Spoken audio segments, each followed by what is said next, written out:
এর জনপ্রিয় ধারাবাহিক মিঠাইতে কৌশাম্বীর বিপরীতে কাজ করে দর্শকের প্রচুর প্রশংসা কুড়িয়েছিলেন সৌরভ চট্টোপাধ্যায়। এই ধারাবাহিকে অভিনয়ের পর থেকে বিপুল পরিচিতি সৌরভের। মিঠাইতে বাড়ির জামাই অর্থাৎ জামাইবাবুর চরিত্রে অভিনয় করেছিলেন সৌরভ। কথা সিরিয়ালেও বাড়ির জামাই অর্থাৎ জামাইবাবু তিনি। ছোট পর্দার জনপ্রিয় জামাইবাবু সৌরভ চট্টোপাধ্যায়।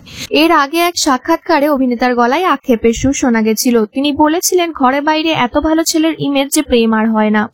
তবে কয়েকদিন ধরেই সোশ্যালে ঘুরছে তার কিছু ছবি, আর ছবি বলছে অভিনেতা মনে হচ্ছে মনের মানুষ পেয়েই গেলেন। ছোট পর্দার চেনা মুখ অলিভিয়া মালাকার অর্থাৎ কথার প্রিয়াঞ্জলিকেই মন দিয়েছেন তিনি। অলিভিয়া সৌরভ পর্দার অন্যতম অবিবাহিত জুটি। পর্দায় এরা বিবাহিত জুটি। তবে কি পর্দার রসায়ন বাস্তবেও ধরা দিচ্ছে? সোমবার শুটিং থেকে ছুটি নিয়েছিলেন অভিনেতা সৌরভ চট্টোপাধ্যায়।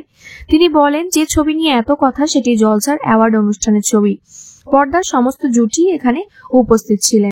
আমরাও যোগ দিয়েছি। সোশ্যালে ছবি শেয়ার করব বলে কয়েকটা ছবিও তুলেছি। এর বেশি কিছু নয়। মিঠাইয়ের দৌলতে কৌশাম্বীর সাথে সৌরভের জুটিও হিট। কই এই জুটি নিয়ে তো তেমন কোনো গুঞ্জন কখনোই শোনা যায়নি। এই প্রশ্ন করতে অভিনেতা বলেন, এই বিষয়টা নিয়ে তিনিও অবাক। বলেন, জানি না কেন এই ধরনের প্রশ্ন উঠছে, কেনই বা চর্চা হচ্ছে। তবে এটা বলতে পারি, সেটে এবং সেটের বাইরে আমি আর অলিভিয়া ভালো বন্ধু। বন্ধুত্বের বাইরে আমাদের মধ্যে আর কিছুই নেই। তিনি একথা বললেও এই পোস্টের কমেন্ট করেছেন কৌশাম্বী চক্রবর্তী এবং অলিভিয়ার গৌরী এলোর বন্ধু অঙ্কিতা। এগুলো সবই কি এমনি? তবে তার উত্তর তো সময়ই দেবে।